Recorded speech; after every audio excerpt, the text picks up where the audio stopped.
Welcome back to ESBR Boxing's YouTube channel. Delighted as always to be joined by Greg and Niall. This is a betting tip show for Anthony Joshua versus OTTO WALLIN, which takes place in Saudi Arabia on December the 23rd.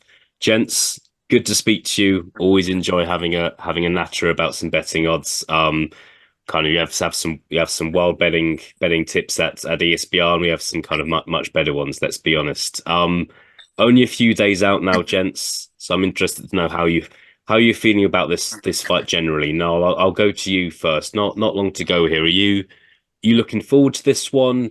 Are you nervous for Joshua? How do you feel about this fight only a few days out? Yeah, we spoke briefly off camera. If I was in Joshua's corner, I would be very nervous about this one. It is a banana skin for me. Wallen. Well, he's not world level, although you say he should have probably won against Fury, but that kind of free cut was extraordinary circumstance. But he's more of a European level heavyweight, but he's capable. He's a southpaw. He's coming to win. He's supremely confident, and he's riding the wave of the Gassiev win. And say what you want about Gassiev. I know he is undersized and he's had his injury problems, but it's still a solid win to go there and do that in Russia.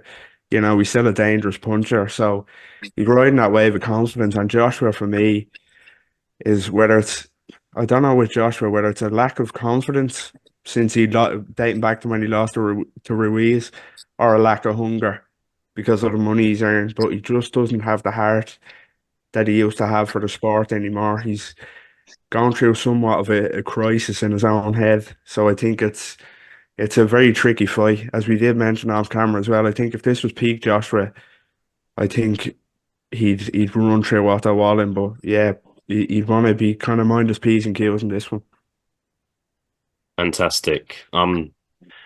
Greg, Niall's used phrases there: banana skin, tricky fights, even kind of crisis is the word to describe Joshua now. Um, how are you feeling about this one? Are you nervous for this? Obviously, we've potentially got this kind of massive fight against Deontay Wilder on the horizon in 2024. Joshua and Wilder must both win on December 23rd. But yeah, now that we're only a few days away, I'm interested to know what you think of this one. Yeah, thanks, Elliot. A little bit. I'm a little bit nervous because I don't think Joshua will ever mentally be the same fighter again. I don't take kindly to saying that because I like to give any fighter a chance. I've given him a chance under different trainers. He's been fully aware that although you don't listen to the crowd, sometimes the crowd is right when they say the bad man needs to come back, the guy that throws combination shots. He seemed to take offence to that and say that he's not 14 stone when he lost to Usyk the second time. But he used to be a big hard combination puncher, so it's a little bit, yeah, it's going against something that you've already been doing. So that's another thing. But I'm a little bit nervous, Elliot, but I'm a big believer that boxing makes, well, the world, yeah, the world round, I think money can make people a little bit mad. And I just think Joshua's maybe thinking to himself, in terms of earning a lot of money, it's just maybe an impossible fight to Mm. let a bad outcome happen, if that makes sense. Yeah, yeah. Look, we shall see. Look, I think it's a very intriguing fight to end the year and one that Joshua must win. If Joshua was to lose this fight, I think there's a good chance that's probably it. So we'll see. Without further ado, Niall, we'll go to you first. What is your betting tip for Joshua versus Wallin?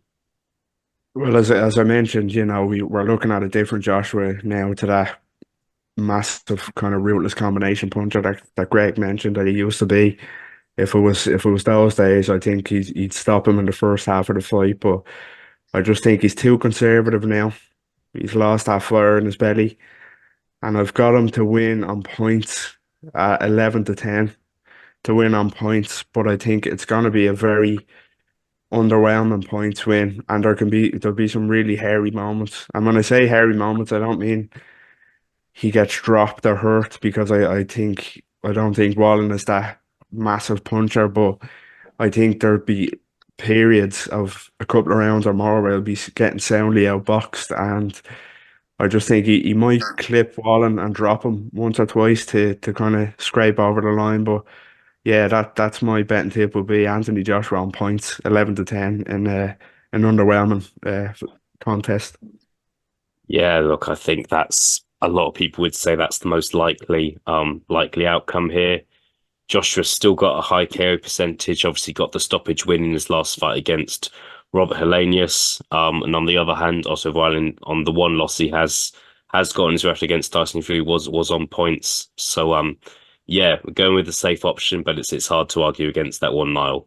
Greg, gonna go to you next. What is your betting tip for this one? Not a million miles away from Niall. I totally get that point of view. I think that it could be a banana skin for Joshua, but that's why I think it will lead to my betting tip. I think that it could be a very tricky fight where Joshua is maybe just doing enough, but maybe a couple of scorecards. Some people have him down. He goes back to the corner, and I think Ben Davison might need to read him the right act and say, "Listen, you're risking throwing your career away here. You need to find something." And I think Joshua rounds 9-12 at 5-1 is quite a good bet, because to me, I can see a fight where Joshua might be down, going near those rounds, very, very closely down, and he needs to find something. And let's be honest, Tyson Fury didn't take Otto Wallin seriously. That is no disrespect to Otto Wallin. He really performed well in that fight, and Tyson Fury was really bad. Like Niall said, he went to Russia, he fought Gassiev. Gassiev is not a heavyweight for me, but still a scalp, and going to the guy's backyard merits a lot of respect. This is a big, big guy who punches hard that he's in with now. Like Niall said, he's conservative now. He maybe holds back and thinks that he's got this boxing ability that he probably doesn't have. With the greatest of respect, you need to stick to what you're good at. I just maybe see that this being close, and he knows that this money fight with Wilder is on the cards. He needs a stoppage, and I think he might get it, Elliot. Yeah, we shall see. Look, I think it's worth noting that if you look at Joshua's resume, his last few fights, if you only look at the wins, it's either been points or a stoppage in the second half of the fight. Joshua, days of kind of Joshua bombing out, Eric Molina, I think that was around 3. It was a very long time ago, and he just hasn't done that for several years now. I thought people thought he was going to do against Robert Helenius, and it took him until round 7. Jermaine Franklin won on points. So I think 5-1 is very good value there. I think what will be very interesting will be if your betting tip comes true, Greg, if that happens because it happens, or it happens because Joshua needs it to happen. That's what really interests me. It really interests me when it gets to round 6, round 7, round 8. What are the scorecards saying? What are people at home saying? And it could maybe that Joshua, kind of needs that stoppage towards the end, because it could be a very close fight on the scorecards. Gents, we'll leave it there. Two different betting tips, and we'll see if either of you are right. But yeah, really looking forward to this one. Anti Joshua Otto Wallin, please let us know your betting tips or predictions, and of course, please do gamble responsibly as well. Greg, Niall, thank you very much for your time. I'll speak to you again soon.